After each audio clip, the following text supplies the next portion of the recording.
अच्छा चलें, let's read it. A group of volunteers are involved in a phase 1 clinical trial of a new autonomic drug. When administered by intravenous bolus, the blood pressure increases. जब IV देते हैं उस drug को तो blood pressure raise कर जाता है. When given orally for 1 week, the blood pressure decreases.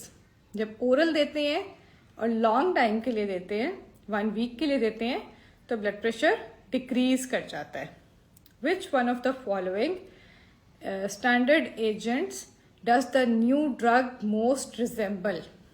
ठीक है जी, आप देखें कि एक ड्रग है जिसको जब आईवी एडमिनिस्टर किया जा रहा है, इंट्रावीनसली एडमिनिस्टर किया जा रहा है, तो वो ब्लड प्रेशर को रेज कर रही है.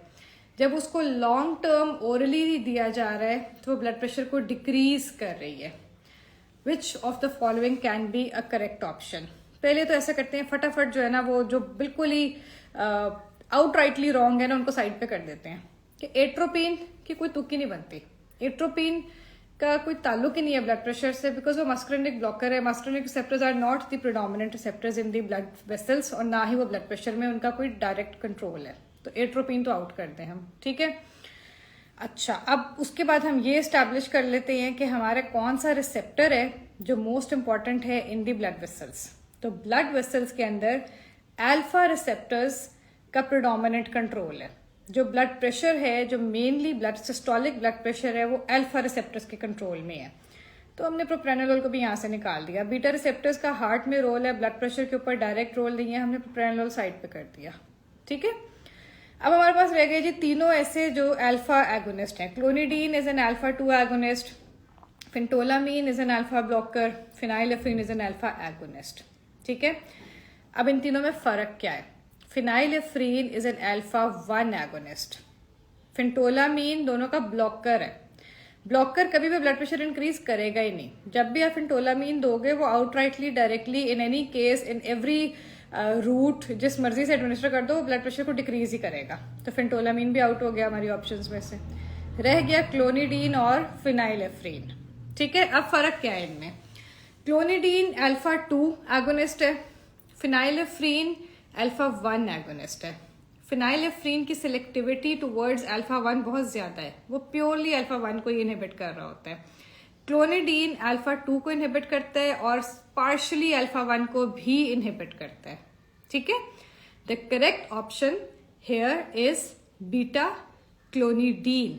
B clonidine is the correct option. Why? देखो, जब हम क्लोनिडीन को बेटा इंट्रावीनसली देते हैं तो वो आईवी एकदम से जब स्मूथ मसल्स में एक्यूमुलेट करती है तो because it has partial action of the alpha 1 receptors तो वो ब्लड प्रेशर को इंक्रीज करती है. लेकिन जब by the time it reaches the brain, because ये सॉल्युबिलिटी, लिपिड सॉल्युबिलिटी इसकी ज्यादा है, ये ब्रेन में जाती है. Over a long period of time it accumulates in the brain where it acts on the alpha 2 receptors which are present on the presynaptic membrane and which are auto-inhibitory in nature.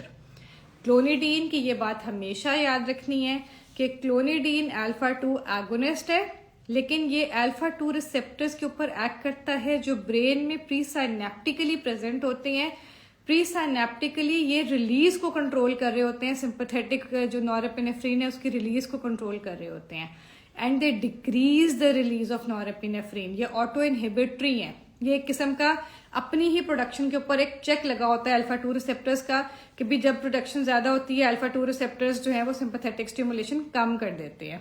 So clonidine although it is an agonist but it is an agonist of alpha 2 receptors which are auto inhibitory in nature, and when stimulated they decrease the release of norepinephrine, they decrease the sympathetic outflow. So initially given IV it directly acts on the partially and directly acts on the alpha 1 receptors and slightly increases the blood pressure, but when given over a long period of time and orally एकदम से IV accumulation नहीं होती तो it reaches the brain, it accumulates in the brain, it acts on the alpha 2 receptors in the brain which are auto-inhibitory in nature, and it decreases sympathetic outflow due to which the blood pressure decreases.